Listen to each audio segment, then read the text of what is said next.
in the global financial system, including, I think, eventually in the creation of a new global reserve system.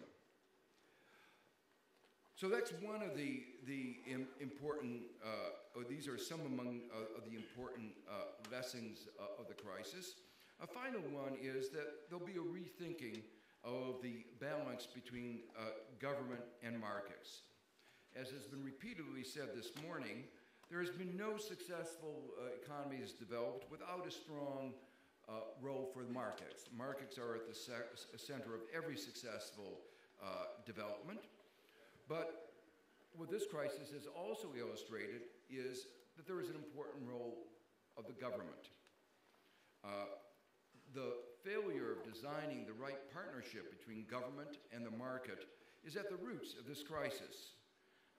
That the U.S. government pursued the strategy of deregulation too far, and no one in the society really benefited except a few people who were running the banks.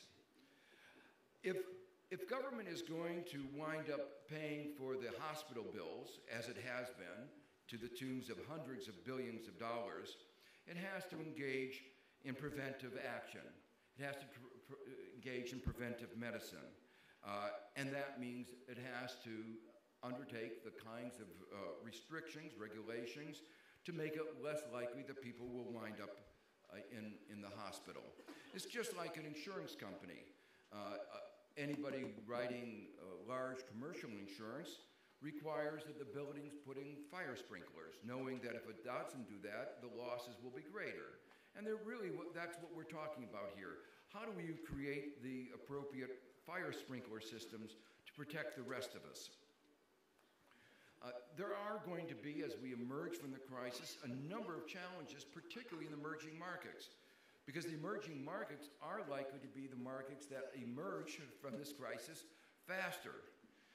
There is growing pessimism in the United States, a sense that it will be a year or two at the earliest before we emerge from the recession. Yes, in the technical definition, the recession will be over.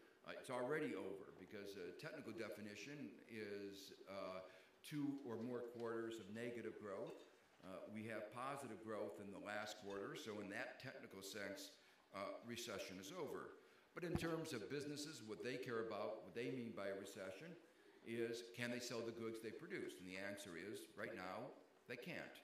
And in terms of workers, the recession is over only when they can get a job. And right now, more than 1 out of 6 Americans who are in the United States, at least in the area of jobs. But in a world of globalization, as I said, we're all in it together, and what happens in one part of the global system has impact on others. Right now, the United States is flooding the world with liquidity. The money is supposed to be, the reason it's doing this is in the hope that America's banks will lend to our companies, and the companies will then start our economy going. But the answer is, they're not doing that. And what they're doing is they're looking all over the world for the best investment opportunities, and they've decided the best investment opportunities are not in the United States, but in many of the emerging markets.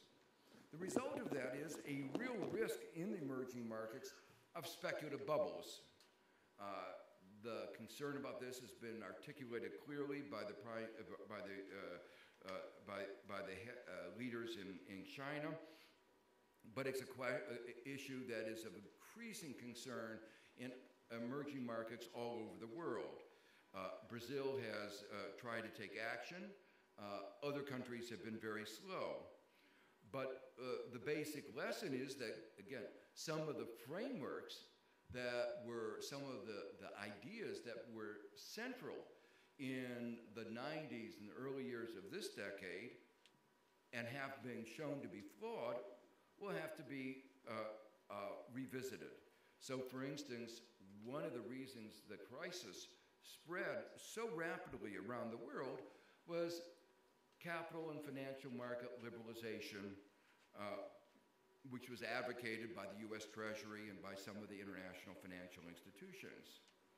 Well, if countries are going to protect themselves against an asset price bubble, money rushing in, and then when sentiment change, leaving havoc in its wake, they're going to have to impose some form of interventions in the free flow of short-term capital. You have to remember, very big difference between short-term capital and long-term capital. Foreign direct investment creates jobs, creates enterprises. You can't create jobs and money that can come in and out overnight. And recognizing this very big difference between these different forms of capital is imperative in rethinking the appropriate forms of intervention. The basic lesson, though, is, and without going through all the elements, the basic lesson is that we are going to have to think through the balance between market and governments. In my remaining minutes, what I want to do is to talk about some very general principles of partnership, talk about some of the pitfalls of partnership, and then focus on 4 issues that I think are central for the global agenda in developing key partnerships for achieving sustainable and equitable development. When one thinks of partnerships, one thinks of at least 2 key criteria.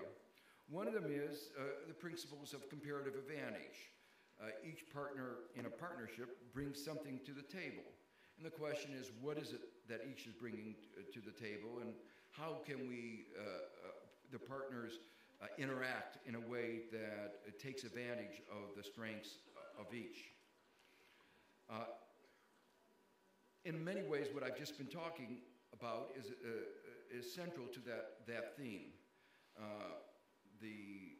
The government and the market both have their own comparative advantage and bring different things to the table. The government has to provide a basic infrastructure, not only the physical infrastructure, but the institutional infrastructure. It was the regulatory framework that failed, at least played a large part in the failure in the United States. And government also plays a key role in technology. If you look at every successful country, government has played a key role in basic research and then some elements of the conversion of that basic research into new products. So if you ask, everybody celebrates the internet, but we forget that the internet was a result of government investments. It would not be here. Now, the private sector then brought it to the table. That's a real good example of an effective kind of partnership. The same thing is true about biotechnology. In the 19th century, that was true. The land-grant colleges in the United States developed increases in productivity that were transmitted to the farmers, and then the farmers then, of course, made those technologies work. It's particularly important in emerging markets that in developing countries, that there's an understanding of these important roles for government. Government, in those cases, may not be just developing new technologies. They may have to play an important role in